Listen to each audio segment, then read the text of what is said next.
You are now tuned into the 2-Minute Warning, a live stream community conversation pertaining to social and political issues and how we can collectively resolve them.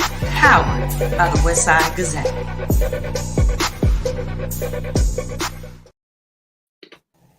Ladies and gentlemen, we are in the 2-Minute Warning, and the 2-Minute Warning is powered by the Westside Gazette newspaper, headquartered in Broward County. The Westside Gazette is Broward County's oldest African-American family-owned newspaper that has been serving not only the Broward County community, but the state of Florida as a whole since 1971, and the African-American community specifically.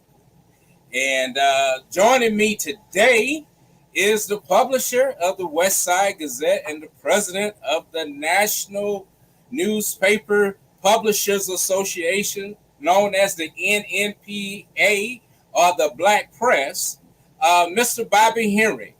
Bobby, how you doing? And to our sidekick, Mr. David Wright. Brothers, what's going on? Well, you know, Perry, I love it when people just elevate me to a whole nother level.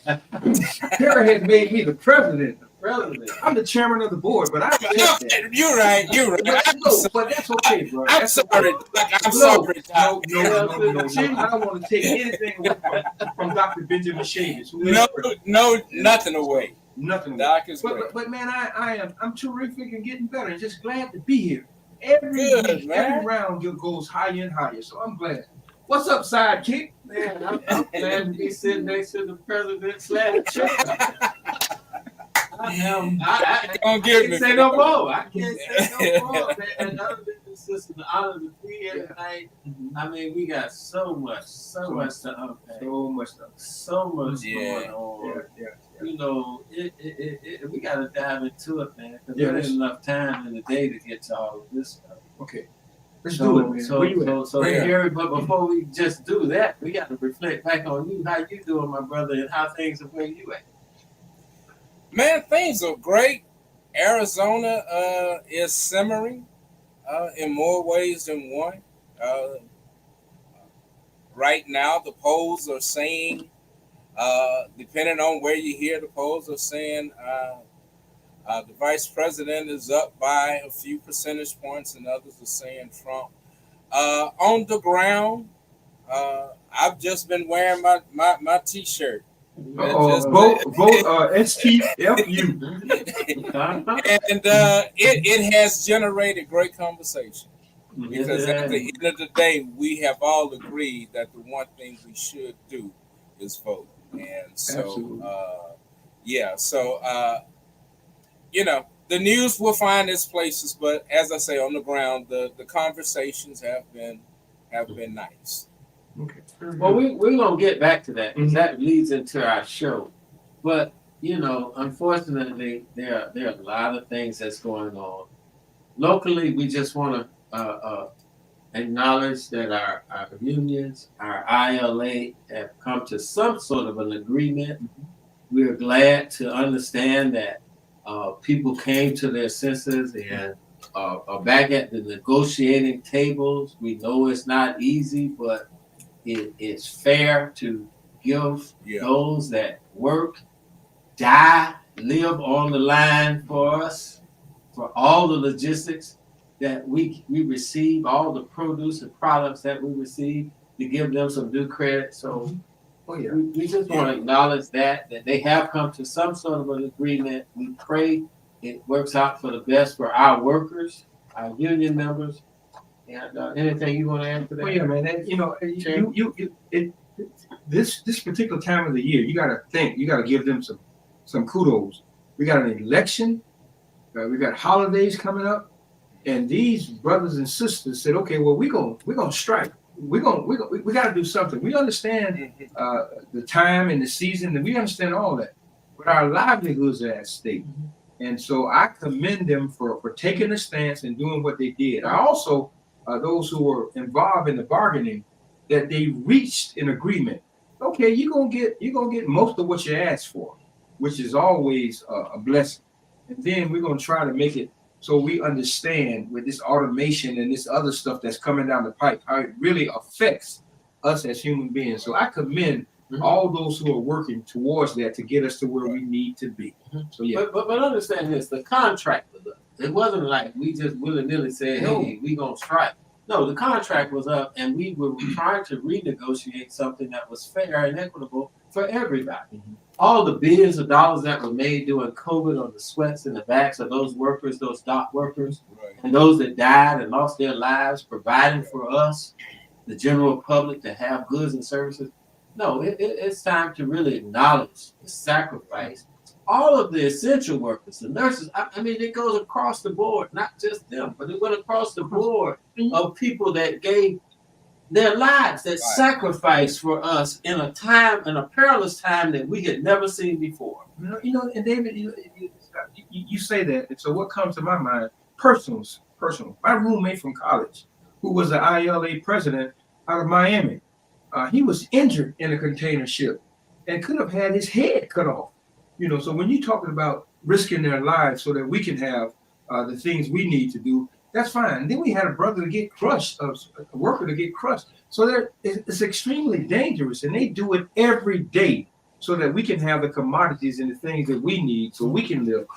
And as we move forward with automation, there has to be a balance there. We have to work together to make all of this happen. You can't just throw this upon us after all the sacrifices that have been made. So kudos again. And as we move forward, we'd be remiss not to mention what's happened, the devastation that has happened around 5 states.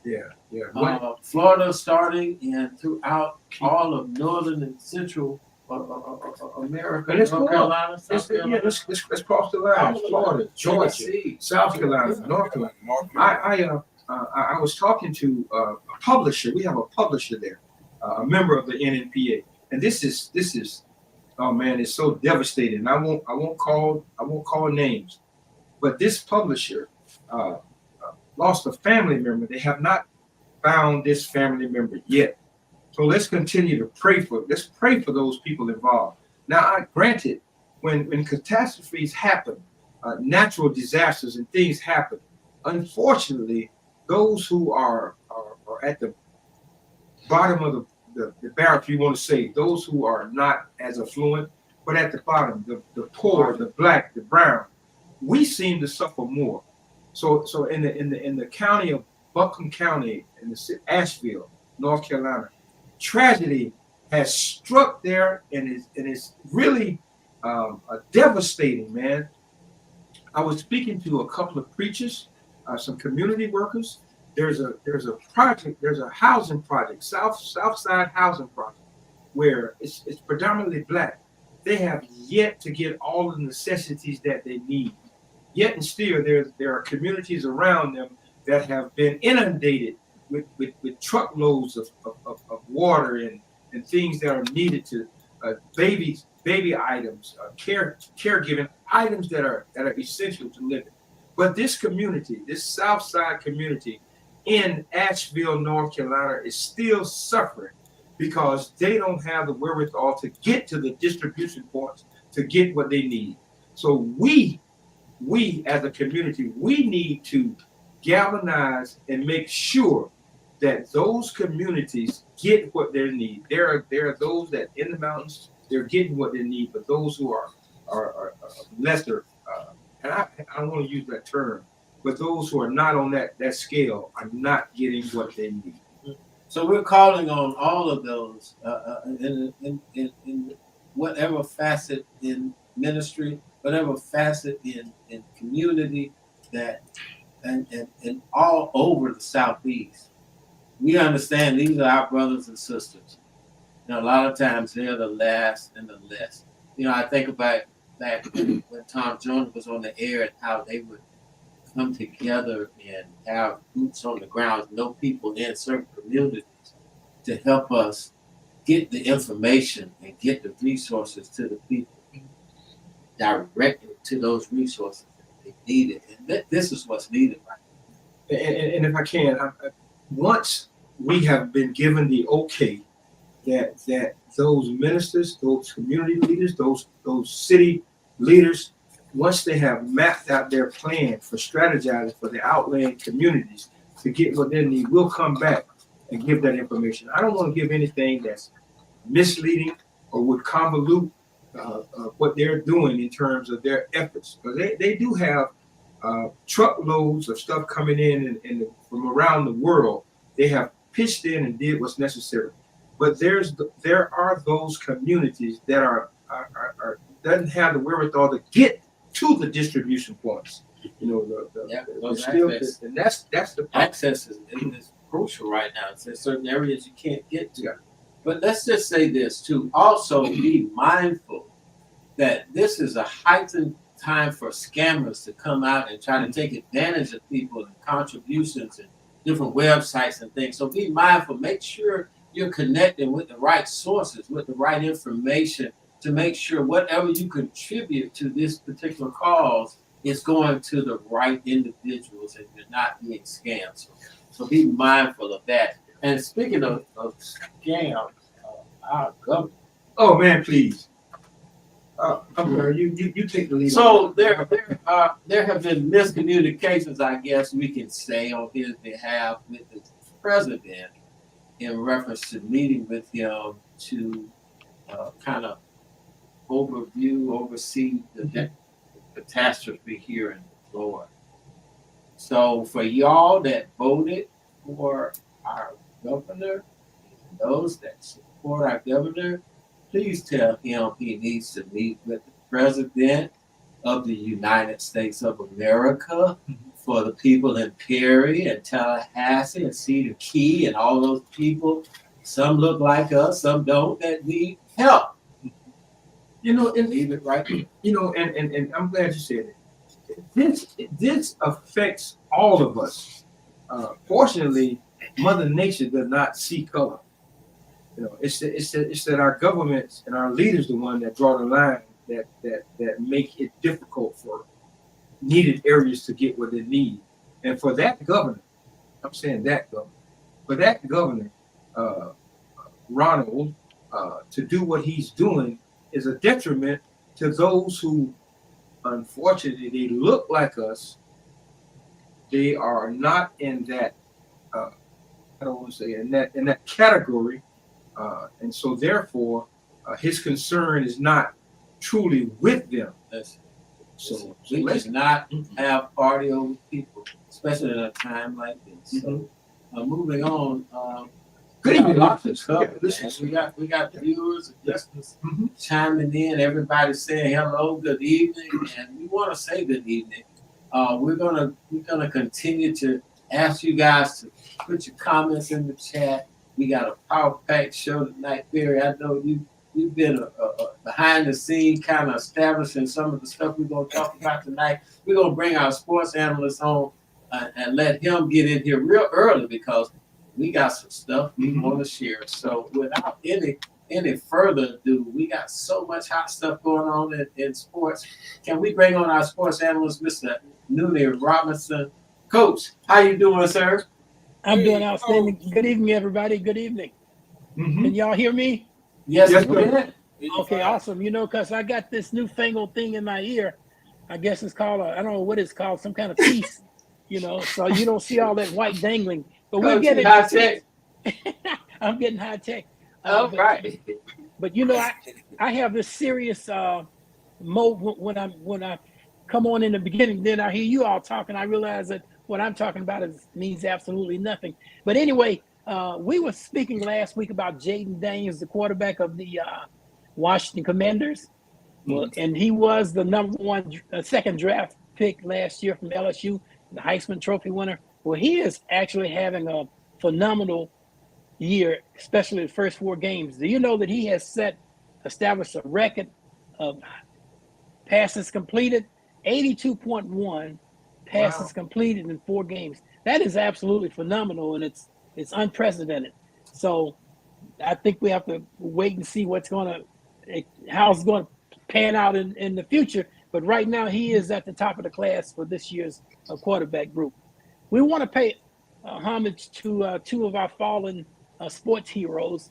Dikembe Mutombo, the 58-year-old Congoan who died of brain cancer at 58. It was really tragic, but you might remember that he was the one who would block a shot and wave his finger.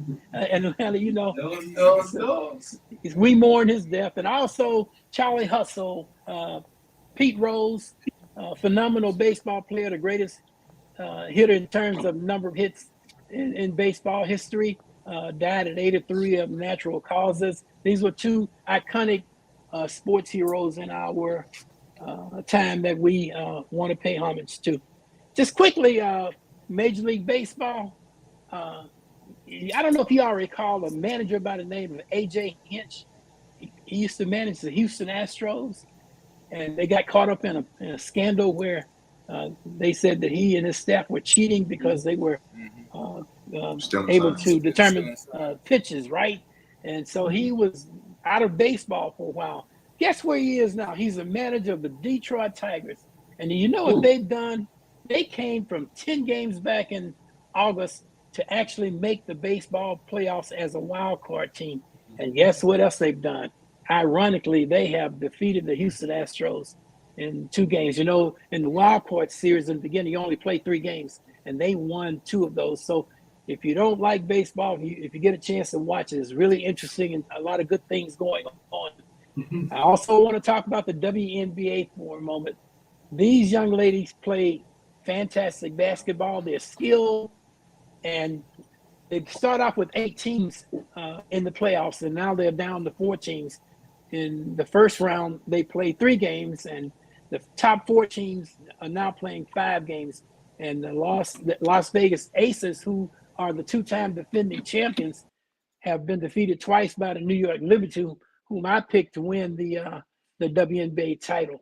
But there's some phenomenal players in the WNBA. If you get a chance, take a look at them. That's all I'm going to put on you tonight because I know you have a lot to talk about. I would like to congratulate the FAMU Rattlers for, I believe, 137 years, Bobby. Yeah, 137 years. That's correct. That's awesome. You know, that's awesome.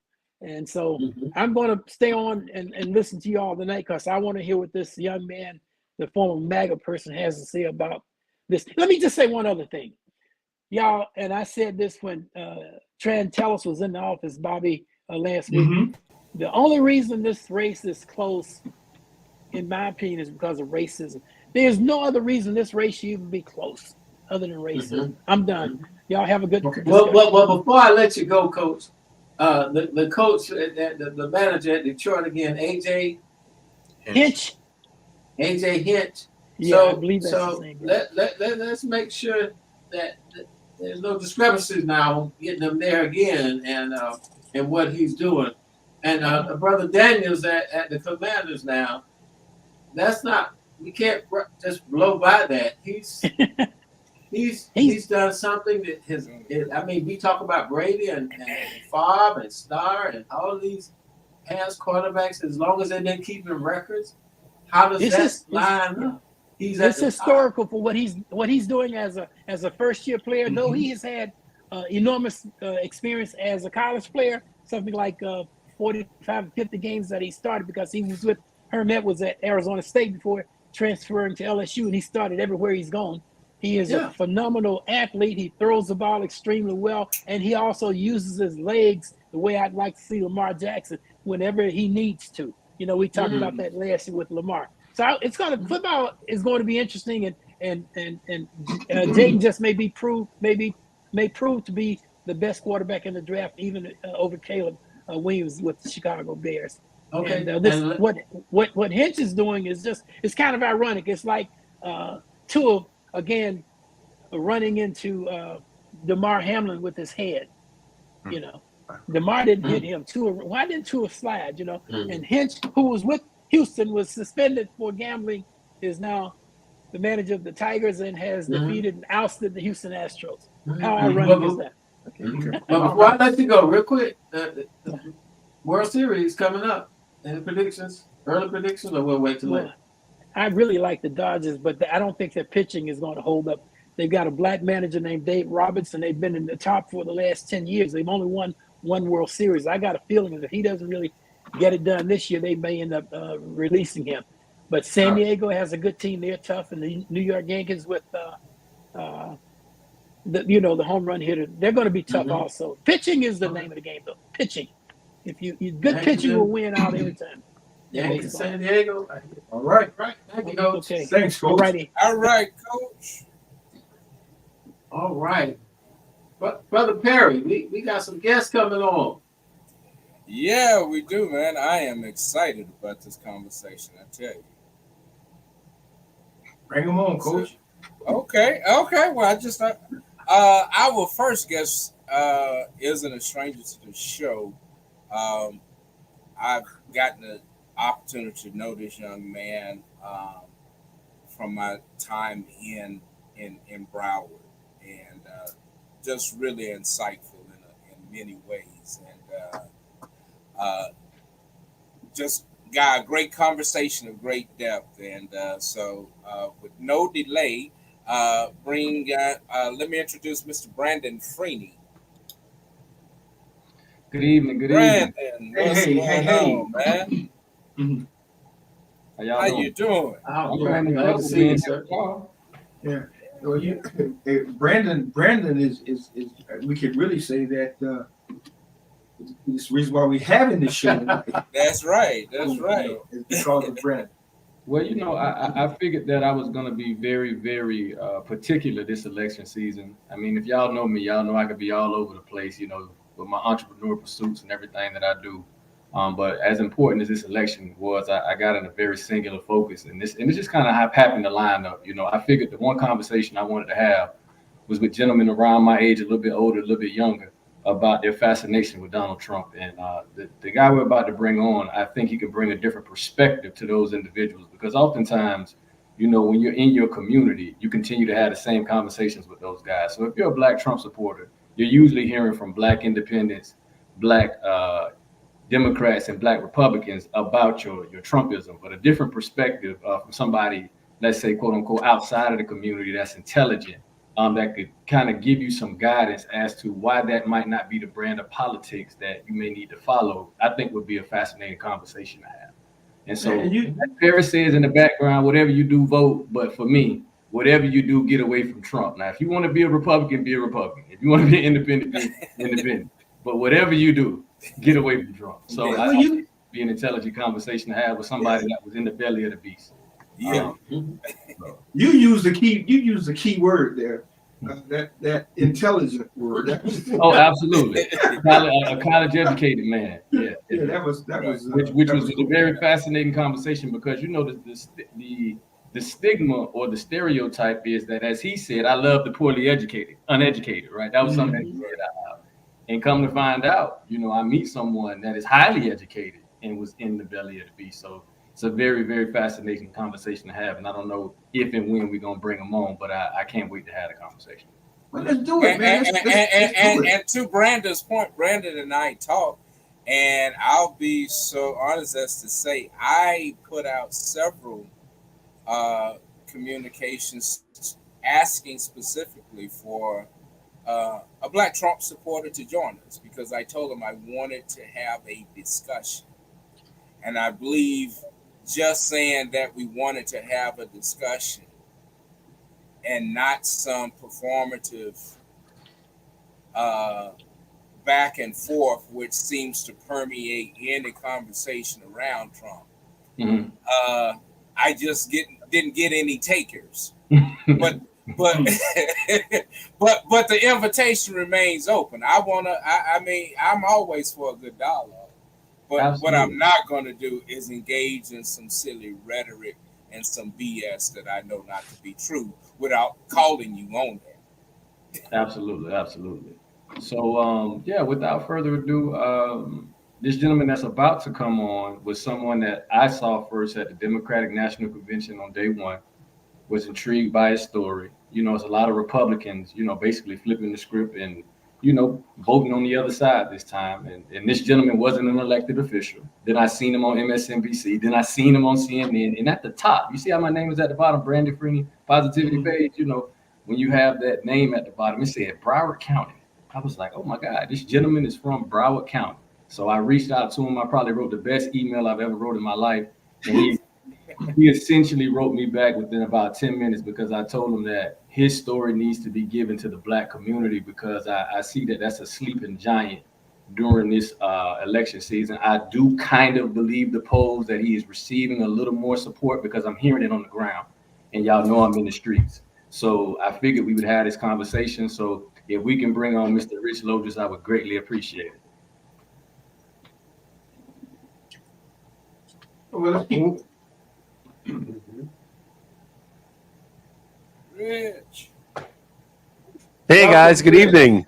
Good evening. How are you? Hey, good evening. I heard a moment ago, intelligent and young man. I'm not sure if I'm on the right show. Okay, so that's why you was hiding in the back. I was gonna say that studio door was locked. I'm thinking intelligent. Am I on the right show here? Because maybe the educated part is accurate, but the rest of it I think is just.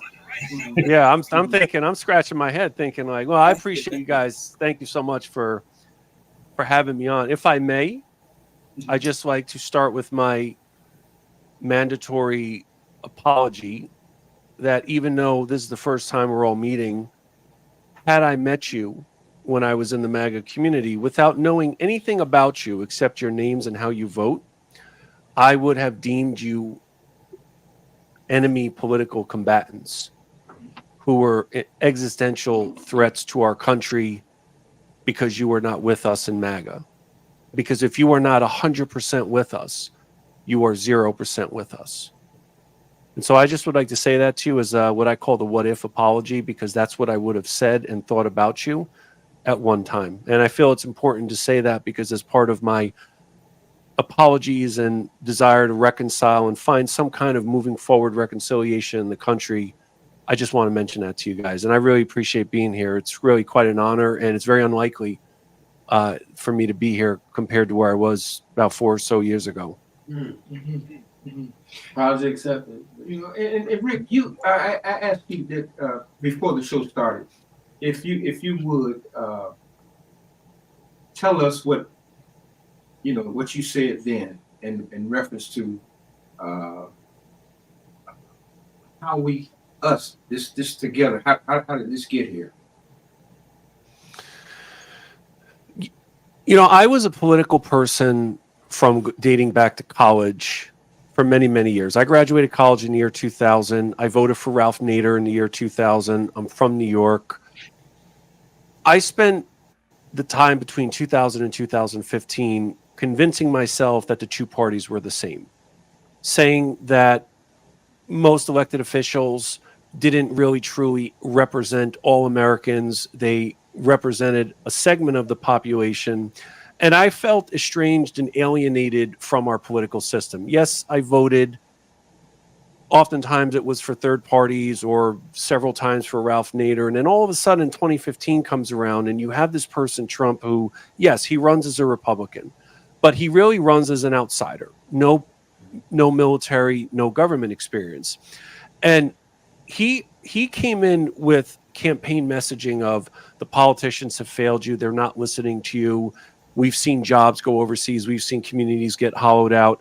And I think that message resonated with a lot of people across a broad ideological spectrum. And so while I was not a person who immediately was a Trump voter, for several months, I found myself nodding along to a lot of what he was saying. And then I really made the official decision in early 2016 when I became a volunteer on his campaign staff. And I did a lot of the grassroots work like phone banking, helping people get registered, showing them where their polling places were. I even contributed a little bit of the call script. And one of the lines I contributed was, let's make history and elect Donald Trump. So I gravitated to the Trump campaign because I saw him as someone who was looking to change the ways of Washington, someone who seemed willing and able to obliterate the established political order. That was my entree into MAGA. It wasn't a lot of what he said, the rhetoric about women and immigrants and minorities. I knew that those statements were not statements that should have been said. But I believed at the time that a Democratic win and a Hillary win would mean that the Democrats would capture power permanently and indefinitely. And I saw, at the time, I saw liberalism and the Democratic Party and Hillary as these existential threats to our country, just the same way I would have thought about you guys had I met you. And I allowed myself to be influenced into that way of thinking. And I say allowed because it is very, very important to take accountability for my past actions and my past rhetoric. And we'll get, I know we'll get to some of the reasons why I left MAGA, but to really leave behind something that one comes to realize doesn't really reflect them, even if they sincerely believed it, you must take accountability. You cannot actually leave until you say, I apologize, I acknowledge my mistake, I want to make it right, and I was wrong, and I want to publicly acknowledge that I was wrong, because that's how eventually you emancipate yourself from, in my case, from the manacles of MANA and all of these right-wing and GOP and MAGA mythologies that kept me and continue to keep MAGA Americans in these perpetual states of desperation and panic and despair and hopelessness. And I was that way. You know, I was a person who felt like I was engaged in a political war. And I was a soldier in that political war against anybody, Democrats, anti-Trump Republicans, who were against us. And I succumbed to these predatory mythologies. And I was a person who became a tyrant in my own home. You know, I had a strained relationship with my family, with my wife, with my kids. I lost touch with longtime friends of mine. And the reason I didn't feel bad about that is because I had a new second family, my MAGA community. I heard community mentioned a few times in the lead up here. That's what MAGA is. Now, is it a toxic community? Yes. But it is a place where like-minded individuals congregate. They break bread.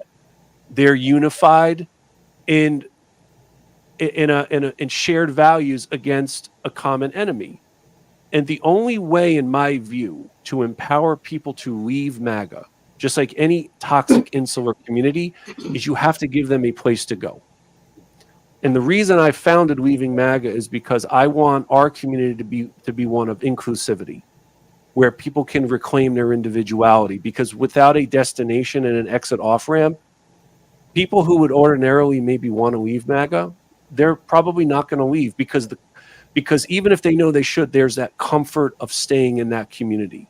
And that second family that I had oftentimes took precedence over my own blood family. And walking away from it was one of the hardest parts of leaving MAGA. And it's why it took me an entire year to say I was wrong. And these are not values that I believe any longer reflect who I am as a person. Rich, Rich. Oh, I'm sorry. Can I just interject for a minute, Brandon? I'm going to let you pull right back in. But Sure. we're at that bottom of the hour. So we just want to encourage all of our viewers to go ahead and chime in, because this is powerful. And for you, Rich, to just kind of pour this out and let everybody know exactly what you've gone through and what it took for you to come to where you are today. If I could, I want to just say something before you get there, Brandon. Mm-hmm. I just want to, if we can bring up one of the viewers' questions here, Sandra Shafira. And Sandra asked the question, and Rick, this goes straight to the belly. Are you voting for Kamala, making it right, or just not supporting Trump, making it right? Sandra, thank you. I do want to let everyone know who's watching and listening that I was offered and I accepted without hesitation a co-chair role of Republicans for Harris here in Florida. That's one of the reasons why my video testimonial aired night one of the DNC. I took that role because I thought that I could make what I hope will be a persuasive case to Republicans, independents who are undecided right now and maybe aren't sure if they want to vote or for whom they want to vote. So even though I am an NPA right now, no party affiliated, I am going to work even harder to elect Democratic candidates in November than I even did for Trump, because I worked hard to get Trump elected and reelected. I am going to work harder to see to it that the Harris-Walz ticket is elected and Democratic candidates up and down the ballot, because the Republican Party must be electorally mercy killed. Some of the reasons I left MAGA was because I came to realize, when we were talking about the COVID vaccine, the pandemic, firearms, political violence, especially on January 6th, the Republican Party is on the wrong side of life and death issues. And it is on the wrong side of democratic norms, the rule of law, and our institutions. And it's not just with January 6th. It's with gerrymandering. It's with reducing access to voting. These are topics and concerns in particular that Black communities across the country continue to feel to this day. The Republican Party is on the wrong side of issues that are life or death. And if an organization is on the wrong side of those issues, it is an organization that is irreparably damaged. You cannot come back from being wrong on life or death issues. This is not tax policy. This isn't, do we send jobs overseas? This isn't, how do we fund public education? Those are important issues. But on this side here with the Republican Party, it is an organization that cannot be salvaged. And I don't want a one-party system. I think that one-party systems, when we look across the country, whether we're talking state or local, one-party systems long-term are not good for the citizens of those states and communities. Florida has been a one-party system in our state government for nearly 3 decades. But I would say also we could look elsewhere where maybe there's Democratic Party majorities and supermajorities. And one can make a case that those citizens there would benefit from more competition. So I had to come to a place starting in August 2021 when Ron DeSantis is having people at his press conferences talking about the COVID vaccine changing your RNA while kids are getting sick and kids were dying and children's hospitals were overflowing. And Ron DeSantis went from someone whom I thought was actually pretty good in the first year and a half of the pandemic, all factors considered. Compared to Trump, he was Nobel Prize laureate worthy. And then all of a sudden, as kids are getting sick and kids are dying and nurses and doctors at children's hospitals are saying, we can't keep up anymore. He's talking about Fauciism and the vaccines, bringing people up, saying the vaccines killing more people than the viruses. And I remember thinking in the summer 21, I don't understand this. I was very confused. That was my first emotion, was confusion. Ron DeSantis was the catalyst. And then I did something that had a profound and positive life-altering change in my life, which was I diversified my news and information sources. And once I did that, because the curiosity in me that thankfully never, the flame never quite flickered out from my time as a journalist many years ago. And once I started to delve deeper into January 6th and the Republican Party and COVID, and then there were other moments that happened, understanding that these groups at the insurrection had the blessing of the most powerful person in the world. Then you had the Republican Party calling the insurrection legitimate political discourse in February of 22. Then you had 3 months later, the Uvalde school shooting. And Uvalde for me was the final straw. And that was in May of 22. And shortly thereafter, I quietly quit. I quietly left. I privately left. I told my wife and a very few others. But something was nagging at me, saying, no, being private isn't enough. I was unapologetically public in my support for Trump and MAGA and Ron DeSantis. And I wrote a mea culpa. I published it on August 30th, 2022. And in that article, I said, I supported all of this for what I thought were the right reasons, but I was wrong. And I regret my decision. I have remorse over my decision. I wish I could go back in time, but I can't. So all I can do is try to move forward. And that was August 30th. So I just celebrated what I call my leaving MAGAversary, 2 years. Okay, my leaving MAGAversary. And you guys want to know something? When I published it, God's honest truth, I never thought anybody would care. I never thought anyone would care. Maybe a couple of people, hey, Rich, that's great. Good for you. Instantaneously, messages coming in. Rich, can you talk to my mother? Rich, can you talk to my father, my son, my best friend of 40 years? I don't talk to him anymore. I'm sitting there thinking, there was this period starting then that I went through for the next year between the summer 22 and 23, trying to refine my footing. You know, who was I as a human being and as an American and as a father and a son and a sibling and a husband. So you go, I call this born again human being is the term that I use. So it took me a whole year to leave MAGA from the summer of 21 to 22 because I was so invested in the community. And I'm not talking financially. I'm talking about your being, like your soul, your identity. It's like another limb of your body because you're around people where we mutually respect each other and we validate each other and we appreciate one another. And that is really hard to walk away from because MAGA is really the first Republican right-wing community of politics. There was no community with the Bushes and the late John McCain, rest in peace, and Mitt Romney. But with Trump, there was a community. Now, was it a community that I believe does more harm than good, especially for the members in that community? Yes, but it's still nonetheless is a community. And you have to give people a place to go if we're going to ask them to consider leaving. And that's what I'm trying to provide with the Leaving MAGA community. You don't, like Brandon said, you don't need to become a Democrat or liberal progressive. We just want you to walk away from that community, reclaim your individuality, and get away from the trauma and the toxicity of being a MAGA. And Rich, we don't want to just play this into other addictions, but that's basically the key in any of those 12-step programs, getting out of one addiction to another, or relieving yourself of something that's had a hold on. And it had such a hold on me that for more than half a decade, forget about taking a day off. There was never taking an hour off. I did not take an hour off. I was writing for well-known MAGA-friendly right-wing websites. I was never paid for dozens and dozens of articles. I wrote for The Federalist. I wrote for American Thinker, American Greatness. I had a byline in Fox.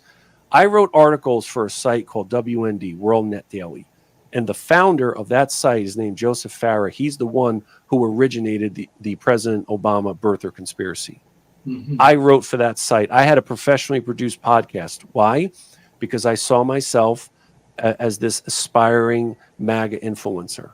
I wanted to be someone who there was not the consideration of democracy in MAGA isn't let's go and compete in the marketplace of ideas. It was let's go crush and conquer our enemies. Let's go crush Brandon. Let's go crush Perry and Bobby and David.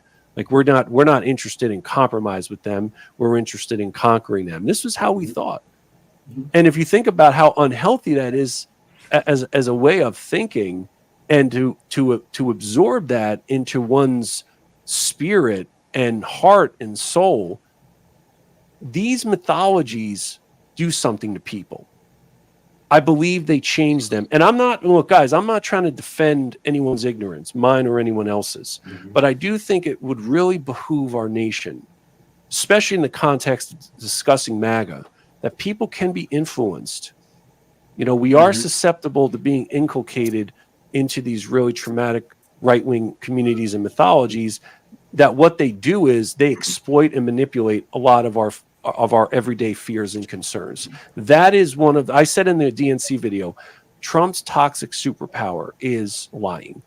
Because if good people, and I believe that most people in MAGA are actually good people deep down, but they often, they don't realize they are being lied to, or they do realize it, but it's more comfortable to be the recipient of lies than to leave that community because it's all they've known for the last many, many years. In addition to the fact that for many of them, they have no more relationships with some of those whom they knew and had close and loving relationships before 2015 and 16. Yeah. And when Trump is defeated in November and the Republican Party is historically repudiated, which no one should construe that statement as a reason not to vote. Everybody needs to vote. But when that happens and Trump is historically repudiated and we finally put him in our country's rearview mirror, guys, there's going to be millions of lost and wandering souls of people in MAGA. And then finding that reconciliation is the next post-November civic challenge before us. And Rich, and Brandon, you hadn't said anything yet, but I just want to say this. I'm sitting here listening to you, and in my mind, I'm thinking about, when I was young, and I go into these black homes, and I see this white blue-eyed Jesus up on the wall. And then so we're trying to deal with this from that perspective, and you know how hard that is. You know how difficult. So Yep. I'm visualizing your indoctrination into MAGA, and now you now see this thing for what it is. You are exposed to the truth. What has that done to you? You know, I mean, I'm hearing you talking, and I hear what you're professing, but from the inside, what scab was ripped off the wound that you have to make you who you are now? When I was in MAGA, it was the norm and not the exception to dehumanize others who were not fully with us. There was some language that I used that I'm so embarrassed about it, but because I insist on transparency always in these conversations, I would refer to Democrats as terrorists. That's what I actually wrote that. It's in the public realm, and I've left it there, so I own it. I refer to those I disagreed with, especially Democrats, as malignant. That is dehumanization that I never engaged in before MAGA. And again, I don't say that as a self-defense. Nobody coerced me into supporting Trump. No one coaxed me into saying that kind of rhetoric. So I just want to be clear that that accountability is always front and center for me, because I think it's important that if we're going to tell this story and we're going to try to find a post-November reconciliation, that if friends and family of people in MAGA reach back out to their friends and loved ones who are still in the thrall of MAGA, I don't expect anybody to do that outreach and just say everything's okay, we welcome you back with open arms, unless the person in MAGA says I was mistaken.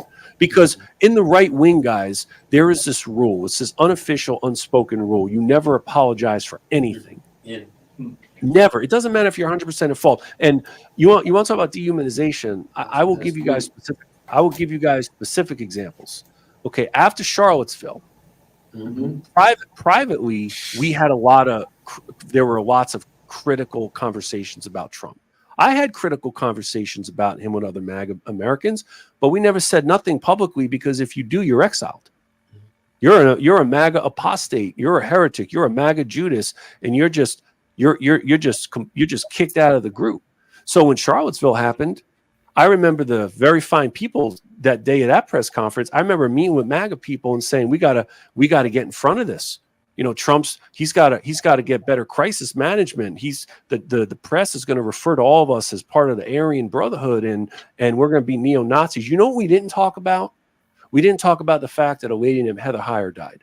We didn't talk about the fact that dozens of people were injured. We also didn't talk about the fact, this is something somewhat forgotten, there were 2 state troopers patrolling the Unite the Right in a helicopter that crashed in a freak accident. 2 state troopers died that day. If there's no Unite the Right, they're not in the air. They're alive today. We didn't think about that. When COVID was happening, we didn't sit back and think, oh, look at all the corpses that are getting stacked on top of each other. We're just pissed off that we got to wear a mask, and we're upset about that, and this is just a cold, and this is just a flu. So there were these moments when I look back on it, and I just completely overlooked and disregarded a loss of life. And that's the nadir of dehumanization, to completely overlook needless loss of life. And that is a position that the Republican Party, I'm not saying most Republicans, but the party has taken a position that avoidable deaths and suffering are acceptable. They've said it's acceptable. They haven't said this is tragic, we need to do something about it. They've said this is the cost of freedom, because of the mythologization about our country's founding and our Constitution, that if children or seniors or people or kids in school or people in places of worship or Black Americans at a Buffalo grocery store, well, that's just a cost of doing business of freedom. I could not accept that any longer. And Bobby, that leaving that community, there was a clarity that it begat that to this day I give thanks for every single day, because it made me realize that my fellow Americans and countrymen and women are not my enemies. They are undeserving of the kind of invective that I lobbed at them. I'm going to look back on my life with the convention. This is one of these full circle moments. My testimonial aired the same night that Secretary Clinton and President Biden spoke. Two individuals about whom I made abhorrent statements, especially Hillary. And the reason I wanted to really be at the convention in person, it just didn't happen, unfortunately, was the hope to meet those individuals and face-to-face apologize to them. And also apologize to former President Obama, who was also the recipient publicly and privately of statements that I made and I would like to take back, because they were statements that were unwarranted said about him. So, Rich, I got to go here, and I want to bring Brandon and Perry in as well, but I got to ask the question, how do we spell this myth, all these lies? And I got to inflect racism here in some of what this belief system is. And then again, you mentioned something that I feel is vitally important. How do we find a home for post-MAGA? I'm not saying it because it's my idea. Just like being here tonight, just like having a video with the DNC, the idea of leaving MAGA as this new community, whether it's online or in person or individual relationships get developed, it's all completely accidental. I could come on and say, yeah, I had a 2-year game plan and put this all together. No, there was no game plan. This all happened completely organically. And, you know, as a Catholic, and I always joke that I'm an excommunicated Catholic. My wife don't like that idea, but I always say that the man above will never put anybody in a position they cannot handle. Now, we may not understand it, but the man above will never put anybody in a position that they cannot handle. And the doors get opened, but we have free will. We have to walk. The man above will open the door, but you got to still go through it, because on our own volition, no one's going to push us through the door. And because I am working and building with our team, and I consider all of you allies in this effort, to build this new community where we can tell them that it is okay to walk away, and it is okay to say that we were wrong, because there is a stigma in our society about not wanting to admit mistakes. Part of it is just inherent in our Homo sapiens species, right? We just don't, it's just not a natural act for us to say we're wrong and seek penitence. We want to celebrate that. So if there's anybody that comes up with a better idea of something better than a new community, I will immediately align myself with that group or that individual, because I do think, guys, that there's going to come a point for millions of MAGA Americans. They're going to come to a line where it's going to be one lie too much. It's going to be one needless death too much. It's going to be one more act of right-wing political violence too much. And when they get to that line, that's the good news. But if there's not a place for that they know that they can go, then they're going to probably almost certainly retreat back. So part of it is just being patient. And I know that there's an urgency to see to it that we want people to leave this community, but there is a patience and there is a love. I tell friends and family of MAGA Americans, they come to me with desperation. You know, they're asking me, what do I say? I lost my dad. You know, one lady told me recently her father died and it never made peace because of politics. And it hurt her. Like, she still had the hurt inside of her. But after hearing something we did, she said to me, I'm at peace now. And I understand that my father did what he did because he thought it was the right reasons. See, and then other people will come to me and say, Rich, I used to say maggot and I used to say cultist and all of that. And now they come to me and say, you know what? I shouldn't say that because I'm pushing people closer I'm giving them justification more so to stay in the community. I want them to leave and extract them. So we're having an impact, and I'm humbled to say it. I don't take credit for it. It's our team, but we're having an impact where we're actually positively altering people's cognition and behavior. And if a group is able to positively change people's thinking and behavior, that's the apogee of influence. That's the apex, because that's really education at the utmost highest order. So there is patience, there is love. It's going to be hard. There's the national reconciliation that's going to happen is going to be one step forward, two steps back. And I don't proclaim to understand at all as a white man what the Black American struggle was like. But what I know from understanding history better, leaving MAGA, is that all of the icons, your Kings, your Lewises, your Rosas, your Chisholms, like your Malcolm X's, like all of them understood that when you take a step forward, you're probably taking two steps back. And what made those individuals so heroic is that they knew that a lot of the gains of their activism would not be realized until after they left this earth. Well, they didn't have patience. I can tell you that. We had. Well, there's a lot of urgency. Yeah. Right. There's a lot of that urgency, and they were able to balance that somehow on a superhuman level, and show that patience and love, and know that anything that's worth it and progress, it's going to take time, and it's going to be hard. And that relentlessness, I'm not comparing myself whatsoever to those individuals, but the principle of accepting that sometimes you're going to have two steps back when you're taking one forward. But that's why activism is a life sentence for those who decide to get into the arena. That's what we accept. And I just had to make this, I had to come to this place where I said, okay, what do I want to do with my experience? Do I want to just leave it be? I'll have my own personal peace, and that is invaluable.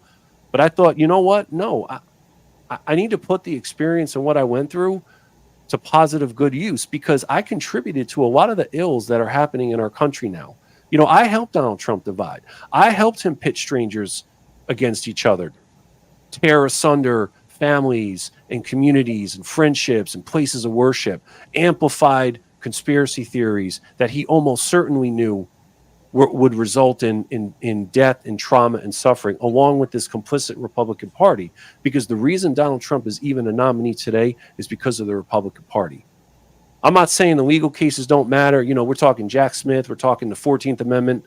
It's the Republican Party, which is why today Donald Trump is a nominee. And an organization who would nominate a person like Donald Trump is an organization that must electorally and democratically be mercy killed in November.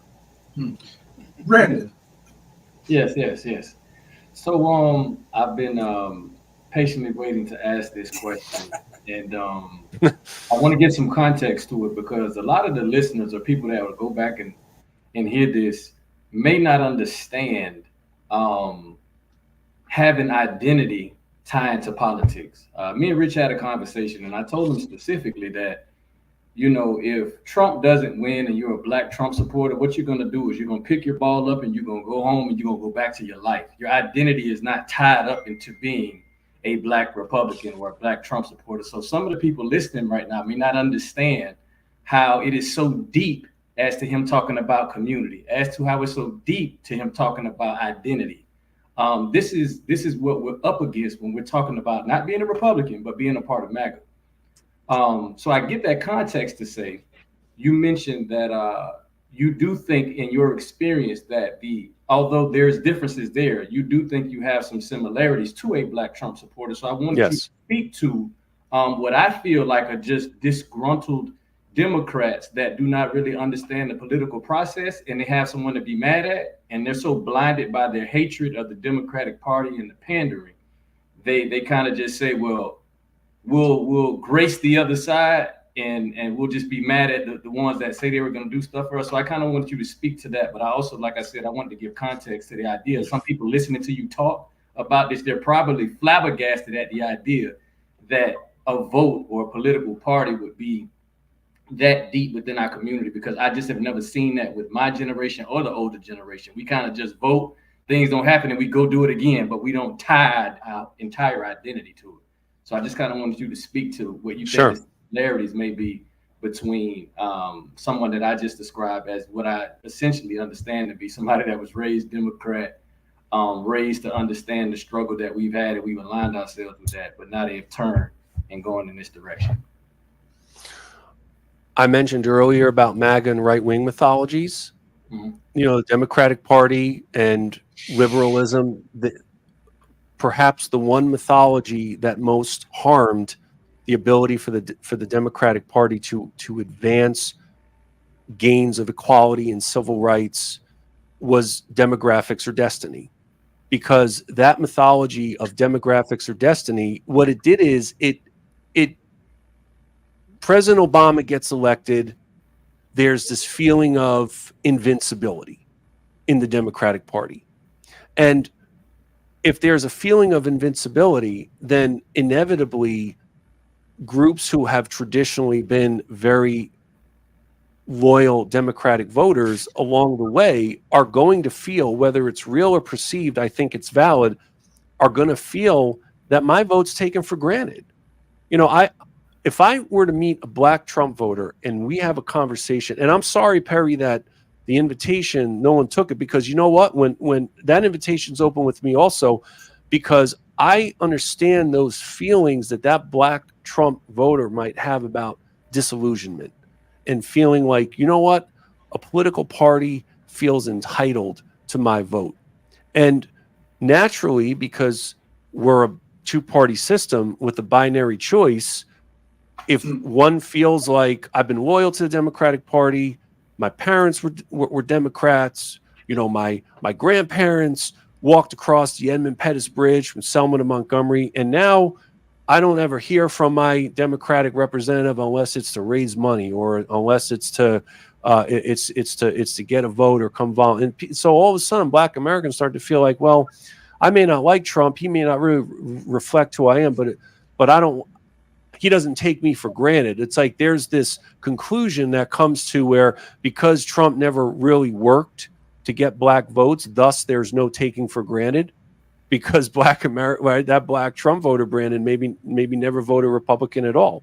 So in that person's mind, the Republican Party never even tried to get their vote. So there was nothing to feel taken for granted for, because they probably weren't getting solicitations for fundraising and donations and volunteering and all of that. And if you think about I would argue that it's actually more logical than a lot of people realize to have gone from, let's say, an Obama to Trump voter, because even though President Obama technically was not an outsider, he didn't have a lot of government experience. And he really was, if you look back on, 2008 is like 1,000 years ago now in politics.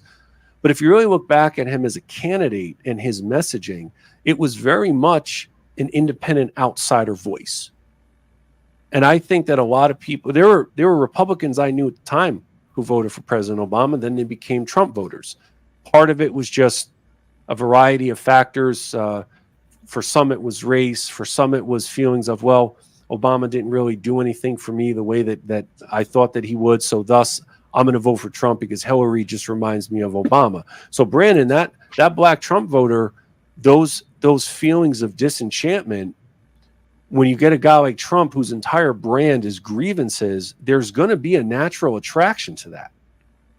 There's going to be a natural attraction of, yeah, let's take a flamethrower to the system. Even if I know that this guy Trump probably doesn't really talk a lot about me as a black American in private, well, the Democrats, they, for all these years, they just expected me to come vote for them, and I've come to resent that. Like those thoughts are logical. I think those feelings are valid, but the case then has to be made. If we're having that conversation with a black Trump voter, what I would personally do, because I can, is I would go to that black Trump voter and I would ask he or she, would you like to know how we spoke about white and black voters in MAGA? Now, I imagine they might say, yeah, sure. And here's how we talked about white and black voters, guys, when I was in MAGA. If I went into, let's say, a MAGA meeting and I said, black Americans have been at the forefront of constitutional inequality gains and progress in our country's history. They've always been present there. And there's others who contributed. Black Americans always front and center. The kind of conversation we'd have is, why don't we talk about the white Americans who made gains? And slavery was bad. Sure. Being fire hosed was bad. Having dogs sicked on you were bad, but that was so long ago. Why are we still talking about that? Those are the kind of conversations we had. And Bobby and David, to your point about race, I want to try to offer a slightly nuanced take on this, because I think that Black Americans have a completely understandable right to be skeptical and suspicious of government because of history. Even in more liberal areas of the country, Black Americans were still discriminated against, right? Redlining in San Francisco, as an example. So that gets bequeathed to younger generations. So that skepticism of government, I think it does get passed down. And so we would talk about Black and white Americans and MAGA. If we think about an American, a white American of a certain age, that person, let's say 60 and older or so, that person grew up in an America where the vast majority of individuals in positions of power and influence were white, male, Christian Americans. Over time, that starts to change. Now you have women. Now you have more Black Americans. Now you have LGBTQ members of that community. Now you have non-believers. Now you have Hispanics. We are averse to change as a species. And so because the right wing and MAGA prey upon that aversion to change, those Americans, as they see a more diversifying America where demographics change, the right wing doesn't go to those individuals and say, look, we understand that it's not the same country you're growing up in, but this is actually for the betterment of America. It's for the betterment of you as a person and as American and for your family. But it doesn't do that. MAGA preys on that aversion to change. And that's why there's this panic about whites are going to become, they're not going to be the majority in the next 10, 15, 20 years. And of course, the Democrats are bringing in all of these people from other countries because they're just going to vote Democratic once they get in, and the Republicans are never going to win another election again. All of these thoughts, Brandon, are what we actually talked about. And I would ask a Black Trump voter whom I know was not in those discussions in real time. So all I have is my story and my credibility. But I would say to that individual, that's what we spoke about. And then I would ask the question, does that sound like a movement that you really want to be a part of? You know, is that something that you want to align with? And if someone has disagreements with Democratic candidates or the Harris-Walz campaign, that's fine. That's great. You know what? None of us have ever voted for a candidate we have agreed with 100% of the time. I have never met anybody who said, and perhaps maybe one of you guys do, when I'm going to meet for the first time tonight, I've not met anyone who ever said, I have 100% concurrence with that candidate. No. So for those who are thinking, well, I'm not sure about Kamala and I'm not sure about, filling whomever candidate, I would say, hey, that's okay. You know what? We oftentimes make choices that we compromise on. The question is, is one making too much of a compromise as a Black American to vote for Trump? Because I'll never judge anybody, Brandon, for how they vote ever. I also will not. I will not judge anybody for not voting. I disagree with not voting, but I will not pass judgment. But the case, as somebody who's a co-chair of Republicans for Harris, it is not enough to just make an anti-Trump message. That's not enough. I can make that case, but you got to make a pro-Harris case also. And I think that the vice president has shown, not just in words, but actions, has shown that she and the Democratic Party are actually looking to unite left, center, and right. As Republicans for Harris, I am unaware of any major presidential campaign in history who actually invited to participate into the campaign those not of the party. That is, for me, a first, right? And for a Black Trump voter, I would ask that person, do you think that would you rather prefer to align with a unifying campaign and a unifying party, or one that's divisive? Well, how do I know it's divisive? Because I helped divide. I assisted in that, man. I assisted in that. Yeah. So listen, guys, we're at the top of the hour, a little over, but this is so robust. Yeah. Brandon, I hope your question got answered. I don't know if you want to follow up on that. No, that was a pretty solid answer. Great connections for me. And I know our dear brother Perry got something brewing, but just want everybody to know, viewers continue to chime in. We're not done yet, but we Right. will be wrapping up shortly. So let's get our questions in. Go ahead, Perry. Oh man, there's so much to unpack, Rich. You didn't put a whole lot out here, but I guess where I want to start is I know you talked about how you got to MAGA.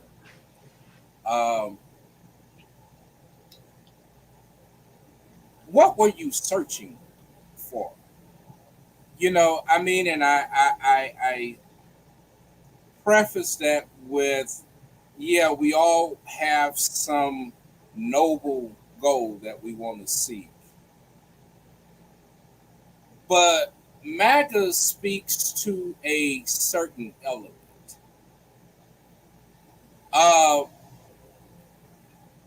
Do you recall what you were feeling and what began to bring you along? Because at some point, I got to believe you reached that point where you crossed the Rubicon, where you know you were about to face something and you had to make a decision. Do I go MAGA? Do I? And so, what was that? What was that feeling like? And then, secondly, because as they say, no one divorces on the day. The divorce happens years ago. Right. So, what was that feeling like when you started really feeling that emptiness, and what was that like trying to really take that step of courage? Because as you say, you were in your community and we all live for comfort. So what was it that made you choose another uncomfortable step when you were feeling so comfortable? I felt like Trump was the right guy at the time for that job, because I was attracted to a message of, let's just smash the system. Let's break things. Hold up right there, because that's a good point. And we all, and I'm gonna be real black on this one. You gonna be just because it does speak to a stereotype that most black say are white, are that white Anglo-Saxon male that is steeped in John Wayne, has this idea about heroics that go way back to Davy Crockett, where you raise up heroics and diminish the character of that person. While also, as you say, because that isn't new either, slavery was steeped in the dehumanization. So this is nothing new. So everything in MAGA is a retro of America. And so what was that conversation? Was the MAGA conversation so different, or just was it so forceful from a conversation that was already in the community? Because I dare say, I mean, and I'm just being honest, most black people would say what Trump is saying is no different than what Republicans have been saying since the days of Nixon, when Lee Atwaters told them we can't say nigger, nigger, nigger. We're going to have to say busting. We're going to have to say affirmative action. And states' rights, right. That code has persisted. I got to believe that code, that line of belief is still chugging along within the white community that's continuing to feed back. There's no doubt that it is present there, Perry.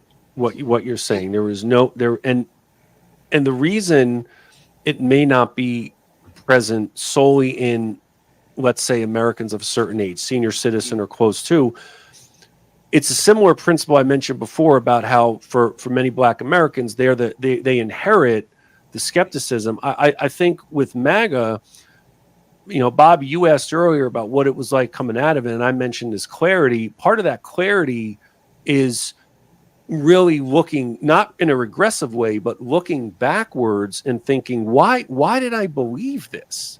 Like, what was it? right? What was it about the message or the motifs or the sentiments? And so you start to go backwards. And as I started going backwards and looking at this historically, Perry, I started realizing, and I'm still realizing it because we're always learning, MAGA is just the latest iteration of mythologies that date back to day one of our country. And those mythologies have to do with race, sex, gender, the Second Amendment, capitalism, right?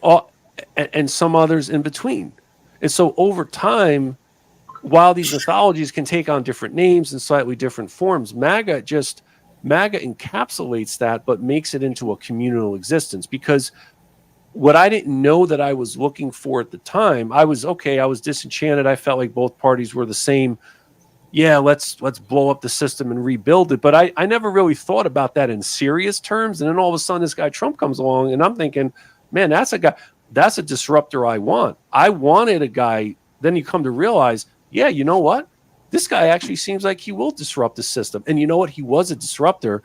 The problem, though, is that his disruption was anathema and antithetical to democracy, our institutions, our Constitution, and the rule of law. And so when we're out seeking, we're out there wandering, we are looking ultimately, whether we're conscious of this or not, we are looking for a communal existence. We're looking for a place to be around like-minded people. And that is what MAGA provides. And that's why even with those mythologies that are traumatic, keep people in these chronic states of that despair and nihilism, it's why one might think exasperatingly, well, why does one stay in that if that's the case? But I hope to bring the value with listeners and viewers that it is often complicated about the relationships that people have in these communities, because we are a complex species, and we justify the unjustifiable sometimes, like I did. I defended the indefensible. Looking back on it, I will tell you guys the moment that I should have run, and I don't mean walk away. I'm like talking Forrest Gump run away from Trump, was what he said about the late John McCain when he mocked his prisoner of war torture. Looking back on it, I ask myself to this day, why didn't I leave then? But I believed that the alternative was infinitely worse. And if somebody believes that the opposition is truly an existential threat, that person will support anyone or anything. And we will convince ourselves, because we can, this self-conviction can be very, very powerful. We will say, okay, even if I don't like everything about where I am, it's still superior to the other side. And I went through that for years and years. And over that time, it just compounded itself out. And then as I was going through what I call my year of heaven and hell, where I started to have these doubts, it would be just like now. I'd be at my computer late at night with just my thoughts. And I would say, man, I don't like what Trump's constantly saying about stolen election. I never believed the election was stolen. I didn't think that COVID was a bioweapon. I admit I didn't take it that seriously in the beginning. I didn't think the vaccine was killing anybody. The vaccine and Ron DeSantis, that was my catalyst for leaving. So I'm sitting there thinking, I'm vacillating between, do I support this? No, and I'd look at a photo of an event at Mar-a-Lago I went to, and I'd say, okay, we're just going through a rough patch right now. We hit a roadblock. This is still where I belong.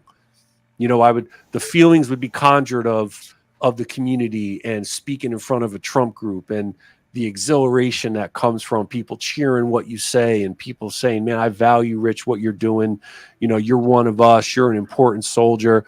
But then I would hear Ron DeSantis talk about biomedical security state, and I would hear about the insurrection is legitimate political discourse, and I'd hear Trump keep talking about the stolen election. But then I'd look in an article I wrote and think, wow, I'm really proud of that article I wrote for Fox News or wherever.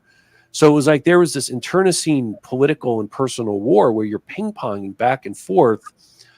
But then you just get to these points where, for me, those lines of demarcation, that recognition of the acceptance of avoidable debts, the defense of politically motivated violence, I could not support it anymore. I couldn't. I had looked the other way too many times, and I got to that one. And Perry, I got to that line I mentioned earlier, where it became one death too many, one lie too Speaking many. of which, Rich, we do have. I'm glad you said it's a great segue to one of our audience, Kathy Choice. She says, "Can we bring her question up?" She says, "MAGA appears to be hate-based. So, what are the followers really looking for?" There's no question that hate is a component within the community. If I could maybe try to expand that answer,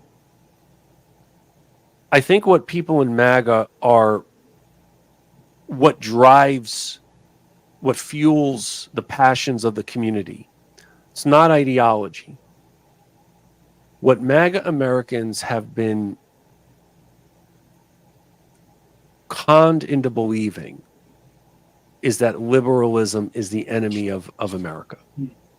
Okay. And people who are intelligent and good people deep down, this is my belief. The lady who asked the question might disagree, and I respect that.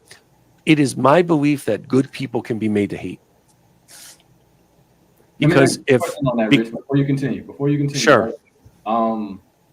With that being the thing, do you think that's why it's so effective to be very simple in the messaging, by literally saying things like that Palestinian, and it almost be like a marker of something bad or dirty, or say the left or the radical left, and just say it just like that and frame it in that manner, and the MAGA community know that when you refer to it that way, we're speaking specifically about the enemy, because liberalism is the enemy. And so when you say the left, you're identifying it as such.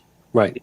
Is that a part of how these, I guess, new age dog whistles or whatever the case may be can kind of get you guys to just be so, I guess, narrow-minded in the thought that all we're trying to do is to make sure Trump is in office and the other side is just everyone else.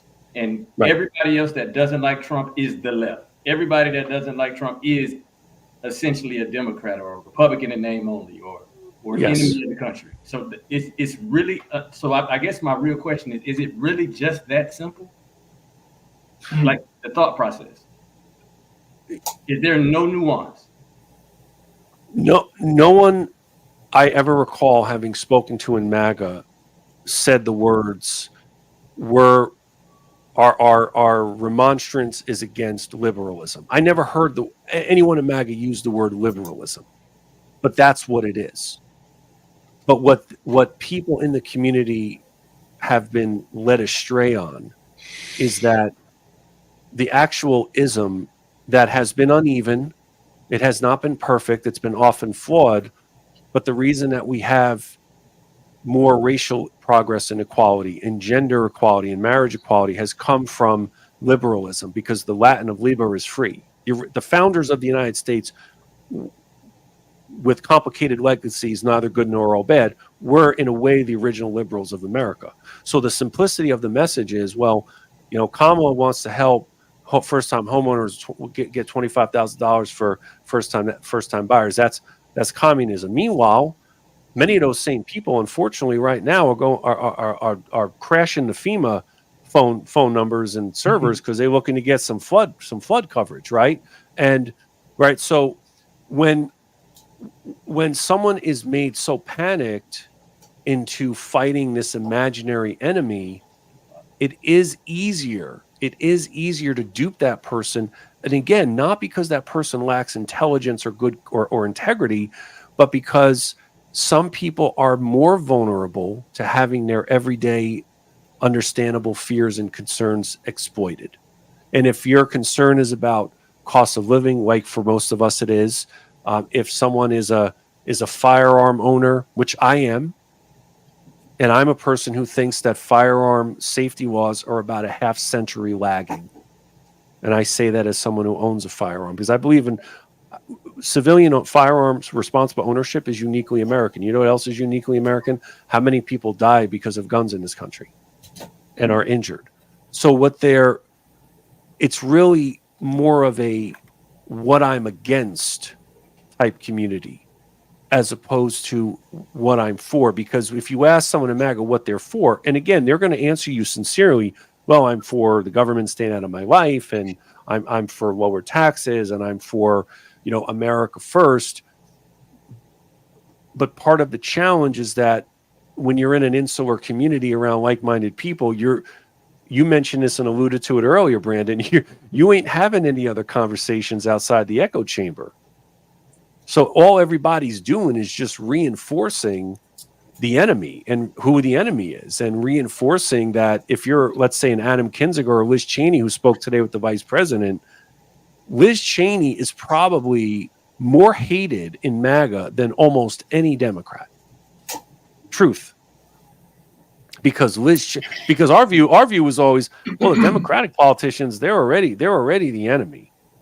Like, we know they're the enemy, but you get a Liz Cheney or you get a Mitt Romney, they're quislings, they're traitors. Like, that's how we really thought about these individuals. We seriously thought of them that way. And I think that what people are looking for is that confusion and chaos are necessary in the right wing. It's necessary to keep their attention directed against groups and people and organizations who are not the culprits for whatever challenges and problems they're having in their lives, which, again, I would say for most of the time are valid challenges, whether we're talking about economic opportunity, whether we're talking about our place in the world, our future, right? If we've got kids, thinking about education. And the Democratic Party is not perfect on this. It's part of the reason why a Black American can become a Trump voter, right? And not that I'm saying you guys did this, but I think for a lot of people who are very anti-Trump and anti-MAGA, they may not admit this, but they would judge that Black Trump voter. Absolutely. They'd be like, well, I don't understand. Like, how could you support this person? And that person that Black American might be thinking, well, everything you said about Trump, I actually agree with, but you know what? At least the Republican Party ain't taking me for granted. You know what? They don't like me, but they tell me they don't like me. So I'm going to dance with the devil I know. It sounds like twisted logic, but it makes sense to the individual. Yeah, right. I mean, you're not lying. But it's the confusion, it's the chaos, it's the economic anxiety, it's the not being fully educated on politics in terms of, because as we've had a discussion, a lot of these people are treating politics like personal relationships where you're in your feelings. But when we're talking about politics, it's not about how you deal with yourself personally. It's about how you interact with the public. So these public funds we're dealing with, these are public things we're dealing with when we talk about education, when we talk about criminal justice. Right. So That's right. My feelings about those decisions, we have neither permanent friends nor permanent enemies. We have permanent interests that are aligned with the public. So if that is the case, being in my emotions when I'm making a decision to vote is one thing. Being emotional about the things going on around me is fine. But if I'm talking about making a sound decision, I must get out of my emotion. And I think that when I see Black Trump supporters being so wrapped up in the idea of things that make no sense, like they'll say things like, well, Trump cut me a check. Well, no, Joe Biden did too. Trump was just the one that was a better politician, but not a better president. He knew to say, I'm going to put my name on that check and branded it better. And so now you have grown men in their 30s, 40s, and 50s saying Trump cut him a check, but not understanding the context, which was Democrats pushed him to do so. Joe Biden cut a bigger check at $1,400 instead of $1,200. That's right. So it's this being in their emotions. It's this not being fully educated, and it gets wrapped up in this whirlwind, and it's really hard to get somebody out when if you're arguing facts with somebody that's in their feelings, it's really immaterial. And to that point, and I know it might sound illogical on the surface, but my most successful, and by successful I mean not necessarily changing someone's mind, but someone saying something along the lines of, well, I never thought of it that way, or that's a good point, or yeah, I take that into consideration. The best political discussions were ones pretty much devoid of actual politics. because what gets people most excited about talking about is their own life. That's true for all of us. That's true for all of us about how it actually affects us, because without that connection on an individual, intimate basis, I don't mean the sexual way, but I mean it in a really personal way. Without that, it is difficult to find that relatability. It's like, I'll just say you guys this, and it's how I construe it. There's been this narrative about how, Black Americans are, they really relate to Trump because of his felonies and his convictions and persecution. And I'm sitting there thinking, Donald Trump was indicted on 34 counts by 12 jurors, by a jury of his peers, just like the Constitution requires. Like, you're going to compare that to a Black man or woman who was wrongly incarcerated or received a higher sentence than, let's say, a white person, especially a white male? You making that comparison, that's for me, that's pretty offensive to Black Americans. I mean, the way I'm looking at that, I'm thinking like, well, okay, so there's we just had an execution that shouldn't have happened. Okay, we just saw an execution of a Black man that should not have happened.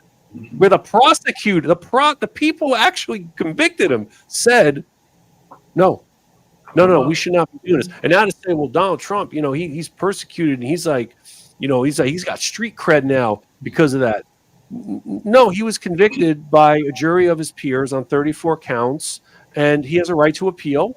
And I think in the end, he'll lose his appeal, and we'll deal with the legal cases after November. But I'm sitting there thinking, what a disservice to all of the progress that has actually been made to not ask for preferential treatment that Black Americans were not asking for preferential treatment. They were asking for equal treatment. There. Okay. Wow, really powerful. I mean, we're getting comments on top of comments. Rich, we're going to have to bring you back.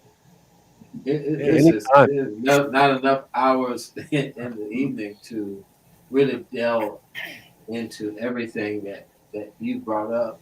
On the surface, Brandon, you brought some very enlightening questions, you as well as Perry, as to what we think our viewers really want to hear based on some of their comments. But as we continue to close out on this conversation, we want to just kind of get some of the closing remarks.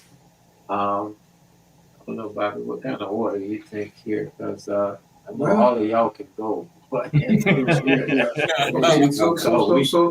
to give you a minute and then take an hour. All right, halftime, 2-minute warning. But this is 2-minute warning. So let's try. Let's shoot for it. Let's do this for the sake of time and to our listeners. And I must say to Jackie Hampton, publisher of the Mississippi Link, out of Jackson, Mississippi, who is viewing us tonight. Thank you so very much, Jackie. And Jackie is the second vice president of the National Newspaper Publishers Association. So thank you so very much for watching, Jackie. And she gives kudos to you, Rich, regarding how he came to leave MAGA. It's so inspiring how he is using that experience to make amends to his refreshing. So that's that. So if we can spend 1 minute each, sure, closing out, we'll do that. Rich, I think you should be first, as I guess. I'll go second, Perry, and then you can head out as the host. Does that make sense? Sounds good. Mm-hmm. Sure. Thank you. And for the lady Jackie, my first job at a college was as a local newspaper reporter. So that experience, I think, inevitably helped me leave MAGA. And I think because tonight was such an unlikely place for me several years ago, my hope is that for those who have watched and listened, if you feel like you've gotten value, if you feel like you've learned something, visit us at our site, leavingmaga.org. We have an organization. I've got an ebook that I wrote talking about some of these topics and more. We don't charge for content. People can download it, get on our newsletter, get our appearances when we do new media, new events. leavingmaga.org.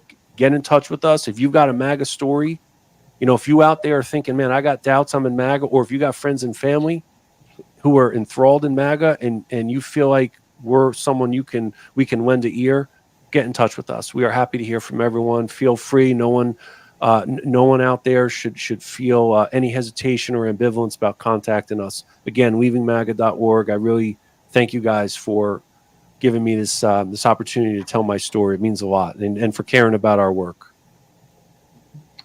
Thank you so much, Rich, for gracing us with this story. As I said that at the top, this has been my mission this election season, to reach out to those that have been wrapped up for the last 9 years in the most destructive form of propaganda I've seen since I've been alive. So coming in contact with you and getting your perspective and understanding it more, like I actually have more empathy towards something that I was very, very let's just say, for lack of a better word, against. And so just hearing your story, it gives me perspective and understanding. And I would just hope that, whatever you do, as Perry Shirt says, whether you left, right, or center, whatever you do this election season, just make sure you vote. Make sure you vote. That's right. I second that. Rich, I thank you so much. I know you have a busy schedule because you have a story that's worth telling. You have a journey that I think people really need to understand. It's not just so easy to go from where you were into this other world, quickly accepted into, all of this. And so thank you for taking time. I wish you the best as you continue to tell it, and it continues to roll out. And again, Brandon, I have enjoyed